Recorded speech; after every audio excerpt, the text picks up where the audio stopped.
For this video, I am going to teach you how to remove a workspace member in ClickUp. So the process is really simple, and what you need to do first is to log in into your account or sign up if you don't have an account yet.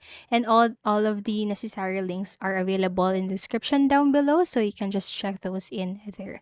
So now once you have logged into your account here in ClickUp, what you need to do is to simply click on to your account situated on the right or left side part of your screen or upper left side part. So once you click onto your account, then this drop down menu will appear. So then from the options, go to manage users. So in here, you'll be able to see all of your members or all of the workspace members that you have added or invited on your workspace if you are the admin. So take note that if you are not the admin, you won't be able to do these steps. So if you don't have those or if you don't have that permission, then again, you won't be able to do this one.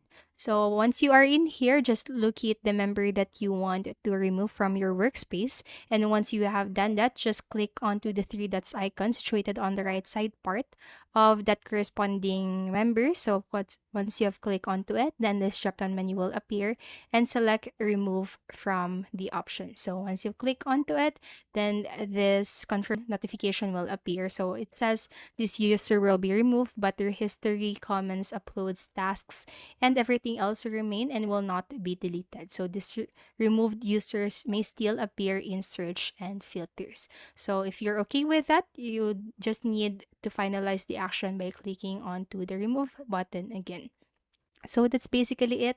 That is how you can remove a workspace member in ClickUp. So I hope this video helped you. And if it did, please make sure to like, subscribe, and hit the notification bell button. Thank you so much for watching and have a great day.